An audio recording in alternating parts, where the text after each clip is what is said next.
यहाँ पर दिखी है 15.37% के आसपास। तो across the board broader markets और इंडेक्स लेवल पर बात करें तो सभी लेवल्स पर भारी गिरावट आज भारतीय बाजारों में दिखी है। लेकिन एक स्टॉक पर इन पर्टिकुलर फोकस करेंगे, वोडाफोन आइडिया। और 3 महीने में करीब आधा हो चुका है वोडाफोन आइडिया का शेयर।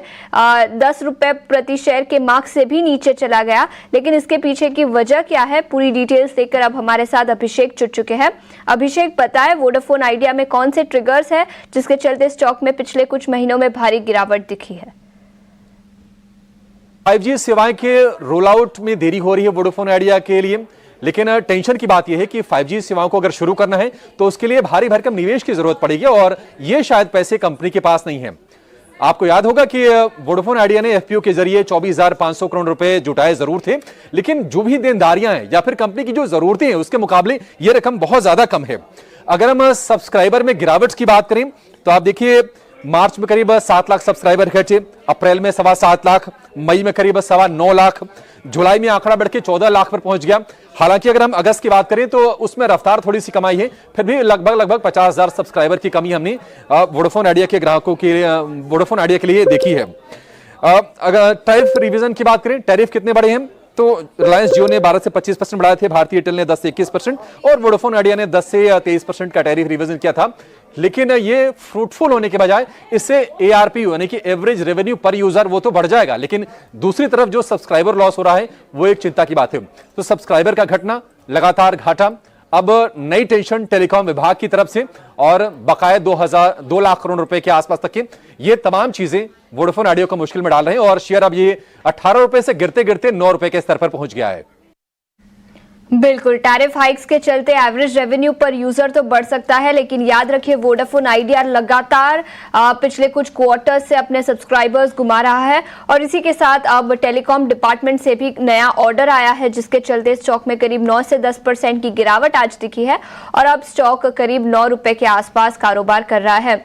इस पर एक टेक्निकल राय ले लेते हैं। अक्षय, आपसे पूछना चाहूंगी, चार्ट्स पर देखिए तो वोडाफोन आइडिया पर क्या राय बनेगी? पिछले 1-2 महीने में भारी गिरावट दिखी है, टेलीकॉम प्राइस हाइक्स के बावजूद स्टॉक में कोई राहत नहीं दिखी और कई सारे रेगुलेटरी कंसर्न्स भी है। चार्ट्स पर देखिए तो क्या राय होगी?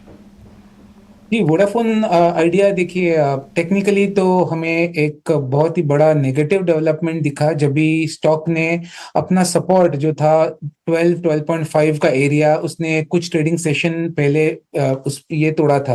तो जैसे ही ये लेवल तोड़ा था तो उस दिन आप देखें तो करीबन 10% के ऊपर वॉल्यूम बेस्ड सेलिंग हमने देखी थी और अनफॉर्चुनेटली ये वो स्टॉक है जहां बहुत सारे जो रिटेल इन्वेस्टर्स है उनका निवेश देखा जाता है, क्योंकि शेयर का प्राइस बहुत कम है in terms of the number of shares जो आप बाय कर सकते हैं। तो ओवरऑल टेक्निकल सेटअप वीक है, बट बस वही है कि काफी ओवरसोल्ड है, तो यहां से और कितना नीचे जाएगा तो शायद एक रेंज में रह सकता है। शॉर्ट टर्म में रेंज का लोअर एंड 8.5 हो, हल्का सा रिकवरी है तो 10.5 10.7 हो, पर अभी तक कोई भी निवेश करने का या बड़े रिवर्सल के कोई भी संकेत मुझे नहीं दिख पा रहे, तो अवॉइड करने की राय रहेगी। हल्का सा पुल बैक जरूर आप एक्सपेक्ट कर सकते हैं इतने ओवरसोल्ड कंडीशंस के बाद, जिसके बाद आप एक एग्जिट लेना मैं कहूंगा बेहतरीन रणनीति रहेगी। 10-10.5 का रेट आएगा तो एक बार आप एग्जिट लेके मोमेंटम वाला कोई भी दूसरा स्मॉल कैप या मिड कैप का काउंटर चुने जहां पे आपको मोमेंटम फास्ट मिले। तो अवॉइड करने की सलाह वोडाफोन आइडिया पर भारी गिरावट के बाद अभी भी नए पोजीशंस बनाने की सलाह नहीं रहेगी।